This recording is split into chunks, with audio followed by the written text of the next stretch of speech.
മക്കൾ ദൈവത്തിന്റെ വരദാനമാണല്ലേ. ഒരു ശരാശരി വീട്ടമ്മ എന്നാൽ കുട്ടികൾ, ചിട്ടികൾ, പെട്ടികൾ, പട്ടികൾ ചേർന്നൊരു സമ്മിശ്ര രൂപമാണ്. ഇതിനെയൊക്കെ ഒന്ന് മാറ്റി നിർത്തി ഒരു ദിവസം പോലും അവളുടെ ജീവിതത്തിൽ ഉണ്ടാവാറില്ല. സോറി, അതിൻ്റെ ഇടയിൽ ഒരു കാര്യം പറയണമല്ലോ. ഈ മക്കൾ എന്നാൽ മകനും മകളും കൂടെ ചേർന്നൊരിതാണേ. അല്ലാതെ ഇവൾ സ്ത്രീവിരുദ്ധത പറഞ്ഞു എന്നും പറഞ്ഞ് ചില ചാനലുകാരെ പോലെ കിംവദന്തിയൊന്നും പൊക്കിക്കൊണ്ട് വരരുത്. നമസ്കാരം, വീണ്ടും വിദ്യയാക്കുന്നവൾ നിങ്ങളുടെ സ്വന്തം വിദ്യ. കല്യാണം കഴിഞ്ഞാൽ പിറ്റേ ആഴ്ച മുതൽ തുടങ്ങും, വിശേഷമൊന്നും ആയില്ലേ, അയ്യോ മോളെ വിശേഷമൊന്നും ആയില്ലേ. ആദ്യം അത് സ്നേഹത്തോടെ കരുതലോടെ ആണെങ്കിൽ പിന്നെ അതിൻ്റെ ടോണ് മാറി നമ്മൾ PM ശ്രീയിൽ ഒപ്പുവെച്ചോ എന്ന് ചോദിക്കണ പോലെ വിശേഷമൊന്നും ആയില്ലെന്ന് തോന്നുന്നു. അല്ല, ആർക്കാണ് കുഴപ്പം? കൂട്ടത്തിൽ എൻ്റെ വകയിൽ കുഞ്ഞമ്മയുടെ മോളുടെ അനിയൻ്റെ നാത്തൂൻ്റെ അമ്മായിയുടെ വീട്ടിൽ പണിക്ക് വന്ന ബംഗാളിയുടെ മരുമോൻ്റെ അമ്മാവൻ്റെ വകയിൽ ഒരു ഡോക്ടറുണ്ട്. നല്ല കൈപ്പുണ്യമാണ്. ഇന്ന് പോയാൽ നാളെ കുട്ടിയെ കിട്ടുമെന്ന്.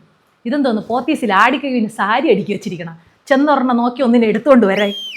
ഇനി വിശേഷം ആയാലോ, അത് ചെയ്യാൻ പാടില്ല, ഇത് ചെയ്യാൻ പാടില്ല. ശ്വാസം വിടുമ്പോൾ വയറങ്ങ് പൊത്തി പിടിച്ചോണം, ചുമ വന്നാൽ ചവച്ചിറക്കിക്കോണം. ഇനി ഒരു തുമ്മൽ വന്നു കഴിഞ്ഞ് കഴിഞ്ഞാൽ പോയിട്ട് പെറ്റിട്ട് പിറ്റേന്ന് വരാൻ പറഞ്ഞോണം. ഇനി കുട്ടി ആയിക്കഴിഞ്ഞാൽ അവരുദ്ദേശിച്ച പോലെ ആയില്ല. കുട്ടിക്ക് 10 വിരലേ ഉള്ളൂ, വാ തുറന്നപ്പോൾ പല്ലില്ല, കൊച്ചു പാല് സ്ട്രോ വെച്ച് വലിച്ചു കുടിക്കുന്നില്ല. മൊത്തത്തിൽ അവരുദ്ദേശിച്ചവരെ പോലെ കുട്ടി ഇരിക്കുന്നില്ല, അത്രയേ ഉള്ളൂ. ഇത്രയും കേട്ട് ഇത്രയും അനുഭവിച്ചിട്ട് ഒന്നിനെ പെറ്റ് വളർത്തി തീർന്ന തീരോ കഷ്ടപ്പാട്. ഇനിയാണ് പോർക്കളം. ഈ ടോം ആൻഡ് ജെറിയിലെ ബാക്കിലെ ടോം പായണ പോലെ ഉയിരും കൊടുത്ത് വിരളി പിടിച്ച് അങ്ങോട്ട് പായണം. എന്നിട്ടും കയ്യിൽ കിട്ടിയെന്ന് പറയാം. ഈ കുഞ്ഞുങ്ങൾ ദൈവത്തിൻ്റെ മാലാഖമാരാണല്ലോ. പണ്ടൊക്കെ കള്ളം പറഞ്ഞാൽ കണ്ണ് പൊട്ടിപ്പോകുമെന്ന് വിശ്വസിച്ചിരുന്ന ഒരു തലമുറയുടെ അവസാനത്തെ കണ്ണികളാണല്ലോ നമ്മളെല്ലാവരും. ആ നമ്മൾ തന്നെ നമ്മുടെ കൊച്ചുങ്ങൾ ഉണർന്നിരിക്കുമ്പം അറിയാതൊന്ന് മയങ്ങി നോക്കിക്കേ. ഉറങ്ങണ അമ്മയ്ക്ക് എന്തിനാണ് കൃഷ്ണമണി എന്നും പറഞ്ഞുകൊണ്ട് ആ കൺപോള വലിച്ചു പൊക്കി ആ കൃഷ്ണമണി എടുത്ത് ഗോലി കളിക്കുന്ന ടീമാണ് നമുക്കുള്ളത്. ലോകത്തിലെ ഏറ്റവും വലിയ ജോലി എന്തോന്ന് ചേച്ചി? ചേട്ടൻ പറ. ലോകത്തിലെ ഏറ്റവും വലിയ സമുദ്രമായ പസഫിക് സമുദ്രത്തിലെ വെള്ളം മുഴുവനും കോരി ലോകത്തിലെ ഏറ്റവും വലിയ ഉഷ്ണ മരുഭൂമിയായ സഹാറയിലേക്ക് ഒഴിക്കണ ജോലി ചേട്ടനും തന്നിട്ട് ഒരു കൊച്ചിന് ആഹാരം കൊടുക്കണ ജോലി ചേച്ചിയെ ഏൽപ്പിച്ച ചേട്ടൻ വന്ന് ചേച്ചി തൊഴുതു പോകും. കൊച്ചിലേക്ക് നമുക്ക് ഈ കറി വേണ്ട മുമ്മ എന്ന് പറഞ്ഞാൽ ഓമന മുമ്മ ഉച്ചം തലയിട്ട് ഒരു കൊട്ടും കൊട്ടിയിട്ട് വേണമെങ്കിൽ കഴിച്ചിട്ട് എണീറ്റ് പൊടി എന്ന് പറഞ്ഞിട്ട് പോകും. ഇപ്പോൾ ഉള്ളതിനൊക്കെ രാജവാഴ്ചയല്ലേ. കുട്ടിക്കാലത്ത് നമ്മളെയൊക്കെ കുനിച്ചീർത്തി കൂമിനിടിച്ച ടീമൊക്കെ അപ്പൂപ്പൻ്റെ ചക്കരേ, ആ അമ്മൂമ്മയുടെ പൊന്നേ എന്നൊക്കെ പറഞ്ഞുകൊണ്ട് ദേശീയ ഗാനം പാടുന്നതൊന്ന് കേട്ടാലുണ്ടല്ലോ. വിജയണ്ണൻ ജയിച്ചു വന്ന ഇപ്പോൾ പുതിയ മുല്ലപ്പെരിയാർ ഡാം പണി തരുമെന്നും പറഞ്ഞ് വിശ്വസിച്ചിരുന്ന നമ്മളെ മൊത്തേക്ക് ഇനി പുതിയ മുല്ലപ്പെരിയാർ ഡാം പണിത് തരൂല എന്ന് പറഞ്ഞപ്പോൾ നമ്മൾ ഞെട്ടിയില്ലേ? അമ്മാതിരി ഒരു ഞെട്ടലായിരുന്നു. അണ്ണനും തൻകുളന്തെ പൊൻകുളന്തെ. ഇപ്പം 5 മിനിറ്റ് മുമ്പേ നമ്മൾ പരിചയപ്പെട്ടവർ തന്നെ നമ്മളെ വന്ന് ഉപദേശിക്കും, മോളെ കൊച്ചിന് ഫോൺ കാണിച്ച് ആഹാരം കൊടുക്കരുതെന്ന്. അല്ല അമ്മി, അവർ കഴിക്കുന്നില്ല എന്ന് നമ്മൾ പറഞ്ഞു കഴിഞ്ഞാൽ ഉടനെ പറയും, ഓ ഹാ നിങ്ങളൊക്കെ ഫോൺ കണ്ടുകൊണ്ടാണ് ആഹാരം കഴിച്ചത്, ആ മുറ്റത്തോട്ട് ഇറക്കി കാക്കയും പൂച്ചയും പട്ടിയൊക്കെ കാണിച്ചങ്ങ് ചോറ് കൊടുക്കണമെന്ന്. ആ ചേച്ചി പറഞ്ഞതിൽ ഒരു കാര്യമില്ലേ? ഒരു പ്ലേറ്റും എടുത്ത് കുട്ടിയെ എടുത്തൊന്ന് നിവർന്നപ്പം ഈ ട്രെയിനിൽ ഇരുന്ന് നാഗർകോവിൽ ഭാഗത്ത് തന്നെ കിട്ടുന്ന ഒരു നെയ്മുറുക്ക് ചവയ്ക്കുമ്പോൾ കടപടപടപടാന്നൊരു സൗണ്ട് ഇല്ലേ, അതുപോലൊരു സൗണ്ട്. പേടിക്കണ്ട, നമ്മളെ നട്ടല്ലും വാരിയല്ലും കൂടെ ഒന്ന് കൊളാബ് ചെയ്തതാണ്. അത് മൈൻഡ് വയ്ക്കാതെ മുറ്റത്തോട്ട് ഇറങ്ങിയപ്പോൾ ഒരൊറ്റ കാക്ക എന്നെ കണ്ടതും തെക്കോട്ട് കാക്കാന്ന് വിളിച്ചുകൊണ്ട് പറന്നുപോയി. അതൊന്ന് ഡീകോഡ് ചെയ്ത് എടുത്തപ്പം എടാ അവളുണ്ടാക്കിയ ഇഡലിയും കൊണ്ട് ഇറങ്ങിയിട്ടുണ്ട്, വേണമെങ്കിൽ ജീവനും കൊണ്ട് ഓടി പറന്നു വന്നു. കടുത്ത അപമാനം. പിന്നെ നോക്കിയപ്പം 2 ചാവാലിപ്പട്ടി റോഡിൽ കൂടെ പോകുന്നുണ്ട്. കുട്ടി വല്ലതും കഴിക്കണമെങ്കിൽ പട്ടിക്ക് നമ്മൾ എന്തെങ്കിലും കൊടുക്കണ്ടേ? സാമാന്യ മര്യാദയ്ക്ക് എൻ്റെ ഇഡലി എടുത്ത് നീട്ടിയപ്പം ആ പട്ടി CID മൂസയിൽ ബോംബ് കണ്ട പോലെ ഒരു നോട്ട തന്നെ. അതൊക്കെ സഹിക്കാം. പിറ്റേന്ന് ആ റെസിഡൻസ് അസോസിയേഷനിൽ എൻ്റെ ഒരു photo, full figure, full body, ഒക്കത്തൊരു കുട്ടി, മുറ്റത്തൊരു പട്ടി, കൂട്ടത്തിൽ ഒരു ഡയലോഗ്. ഇവളെപ്പോലുള്ളവരാണ് പട്ടിക്ക് ആഹാരം കൊടുത്ത് ഇവിടങ്ങളിൽ പട്ടിയെ പെരുക്കുന്നത്. ഇവൾ മറ്റുള്ളവരെ കടിക്കാൻ വേണ്ടി ആ പട്ടിയെ പ്രോത്സാഹിപ്പിച്ച് പ്രലോഭിപ്പിച്ച് വിടുകയാണെന്ന്. ഞാൻ എൻ്റെ പട്ടി കൊച്ചിന് ആഹാരം കഴിക്കാൻ ഫോണ് കാണാതെ ആരോട് പറയാൻ, ആര് കേൾക്കാൻ? ഒക്കെ പോട്ടെ, ഇത്തിരി തന്നെത്താനെ കഴിക്കാനായ മക്കളെടുത്തിട്ട് മക്കളെ ഇത് കണ്ണിന് നല്ലതാണ്, ഇത് മുടിക്ക് നല്ലതാണ്, ഇത് നല്ല വിറ്റാമിൻ D കിട്ടും എന്നും പറഞ്ഞുകൊണ്ടൊക്കെ നമ്മളൊരു സാധനം കൊടുത്തു നോക്കിയേ.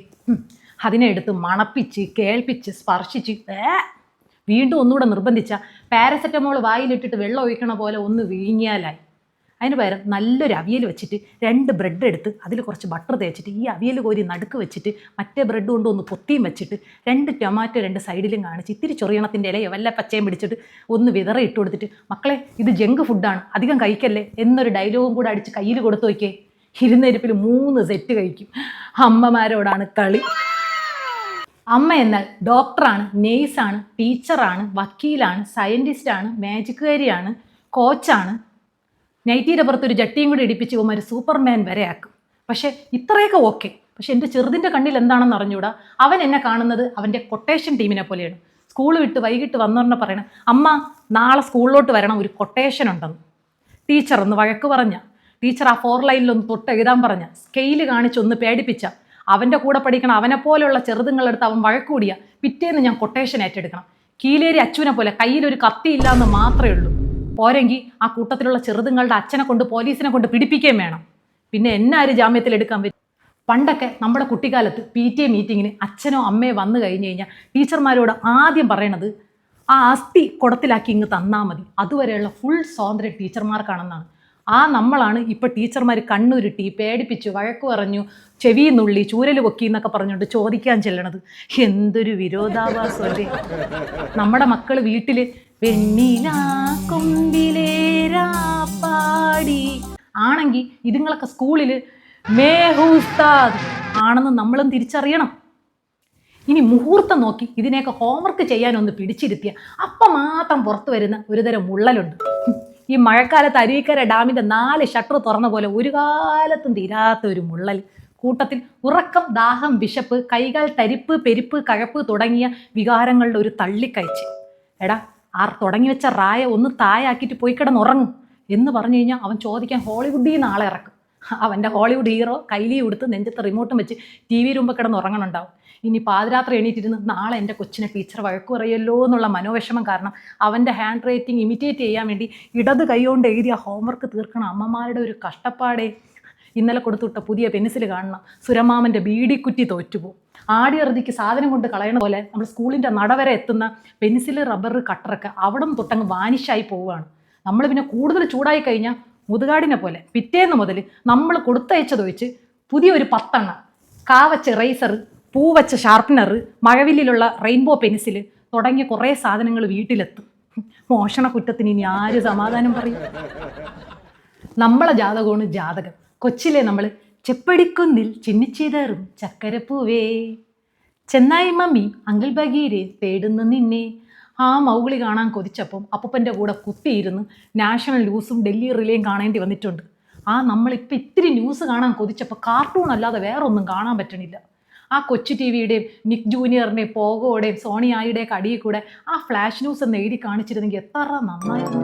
ഇനി പകൽ എത്രയൊക്കെ മല്ലിട്ടാലും രാത്രി രണ്ടും കൂടെ കിടന്ന് ഉറങ്ങണ കാണുമ്പോൾ നെഞ്ചിലൊരു വല്ലാത്ത വിഷമമാണ്. എൻ്റെ കൊച്ചുങ്ങളടുത്ത് ഞാൻ ഇത്രയും ചൂടാവണ്ടായിരുന്നു. എന്തിന് ഇത്രയും ചാടിക്കടിച്ചത് അവരെടുത്ത്? സ്നേഹത്തോടെ, കരുതലോടെ, കൊഞ്ചലോടെ ഇരുത്തി പറഞ്ഞു കൊടുത്ത് അവർക്ക് മനസ്സിലാവൂലേ? നാളെ മുതൽ ഞാൻ അങ്ങനെ ഒരു മാതൃകാ പേരൻ്റ് ആയിരിക്കും എന്ന് രാത്രി 11 മണിക്ക് പ്രതിജ്ഞ എടുത്തിട്ട് കിടന്നുറങ്ങണം ഞാൻ. പിറ്റേന്ന് രാവിലെ 7 മണിക്ക് ഇതുങ്ങളെ വിളിച്ചുണർത്തുമ്പോൾ EDയെ പേടിച്ചൊളിച്ച മെയിൻ നേതാക്കന്മാരെ പോലെ എൻ്റെ പ്രതിജ്ഞ എവിടെ കൂടെ പോയെന്ന് ഞാൻ തന്നെ കാണണില്ല. മാത്രമല്ല കാണിക്കാൻ പാടില്ലാത്തതൊക്കെ ഇഷ്ടിക പോക്കി കാണിക്കുകയും ചെയ്തു പോയി. പണ്ട് എൻ്റെ കൊച്ചിലെ ആരെങ്കിലും നീ വല്ലതും പറഞ്ഞോ, ചുണ്ടനങ്ങിയല്ലോ എന്നൊക്കെ ചോദിച്ചിരുന്നു. ഇപ്പം എൻ്റെ തൊണ്ടയിൽ ഒരു ആംപ്ലിഫയർ ഫിറ്റ് ചെയ്ത പോലെയാണ്. നിലവിളി ശബ്ദം ഒന്ന് കുറയ്ക്കൂന്ന് എൻ്റെ ചെവി തന്നെ എൻ്റെ തൊണ്ടയോട് ഉപദേശിക്കുന്നുണ്ട്. ആര് കേൾക്കായി? ഇനി നമുക്കൊന്ന് ഒറ്റയ്ക്കിരിക്കണമെന്ന് വിചാരിച്ച അപ്പം